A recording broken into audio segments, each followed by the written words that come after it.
Une grue pour Grand'ma. Au sommet du toit, Grand'ma assistait à tout ce qui se passait, et la tournure que prenaient les événements ne lui plaisait guère. Elle voulait être le centre d'attraction, mais personne ne s'intéressait à elle. Georges et Monsieur Bouillon couraient par-ci, par-là, excités par les animaux gigantesques. Madame Bouillon faisait la vaisselle dans la cuisine, et Grand'ma restait plantée là, la tête dépassant du toit. « Hé, Georges !» cria-t-elle.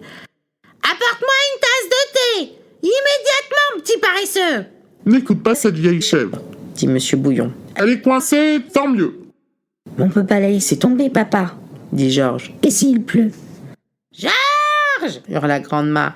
« Sale gosse, sale vermisseau! Donne-moi tout de suite une tasse de thé et une tranche de gâteau aux groseilles !»« Il faut la tirer de là, papa, » dit Georges. « Sinon, elle nous embêtera sans arrêt. » Monsieur Bouillon surgit dans la cour. « Georges a raison, dit-elle.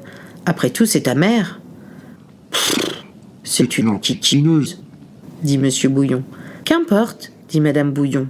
Je ne vais pas laisser ma mère coincée là-haut pour le restant de ses jours. » Finalement, Monsieur Bouillon téléphona à une société de dépannage. « Envoyez-moi aussitôt votre plus grande grue, » dit-il. Le camion grue n'arriva qu'une heure plus tard, avec un chauffeur et un grutier. Le grutier grimpa sur le toit et attacha des cordes au bras de Grand'ma. Puis, il la hissa à travers le toit. D'une certaine façon, la potion avait amélioré Grand'ma.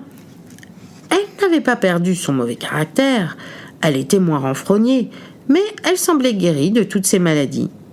Elle était aussi fringante qu'un coursier. Dès que la grue l'eut emmenée à terre, elle se précipita sur le gigantesque poney Vive le vent et l'enfourcha.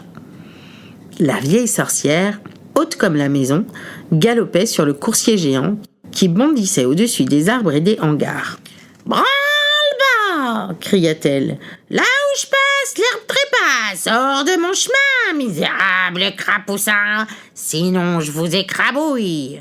et autres imbécilités. Comme Grand'ma était beaucoup trop grande pour entrer dans sa chambre, elle dut passer la nuit dans la grange, au milieu des souris et des rats.